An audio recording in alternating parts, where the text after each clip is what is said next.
Grabe 'no, itong, Team Kalingap o Kalingap Angels huling-huli sakto sa likod ng kamera.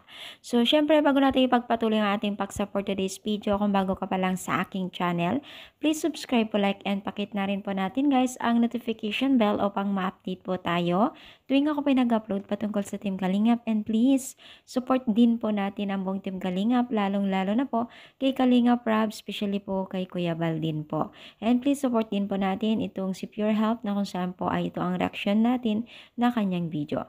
So, uling-huli nga po sa akto ang mga Kalingap Angels dahil sa kanilang pagsundo sa kaganapan o dito sa birthday celebrant po ni Baby Rabay na anak nila Kalingap Rab, no? So, sobrang nakakatuwa lang guys, no? Itong mga Kalingap Angels, no?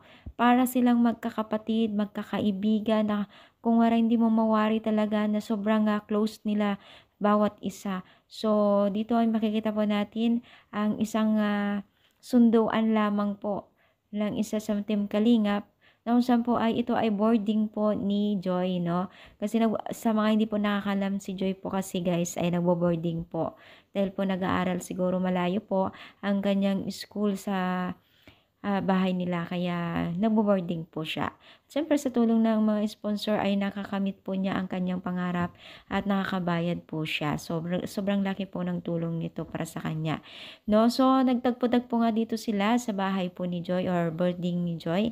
Kung saan po talaga makita po natin ang pagiging close nila bawat isa. So itong si Joy, makikita po natin parang itong si Dara ang minimake upan niya dito, no? Kung di natin tayo magkakamali, Dara or ay hindi, parang si Rose Ann or Melka, ano. So para silang magkakapatid, no? Kung titignan natin, nakakaaliw silang pagmasdan, animoy talagang parang matagal sila nagkakilala at napakaganda po yung technique po ni Kalinga Prab sa kanyang pagtulong, no? Hindi lamang po pagtulong kundi nagbibigay din po siya ng inspirasyon at nagkakaroon ng mga kaibigan. Ang mga beneficiaries nito halos pare-pares naman po ang kanilang pinagdadaanan sa buhay. Kaya naman po magkakasundo ang mga ito. Sobrang nakakatuwa kasi napakaganda po yung technique na ginagawa ni Kalinga Prab sa mga beneficiaries nila at talagang nagiging close ang bawat isa sa kanila, no? So, kayo guys, natutuwa rin po ba kayo dito sa mga Kalingap Angels na ito? Comment down, palike po ang ating video, no?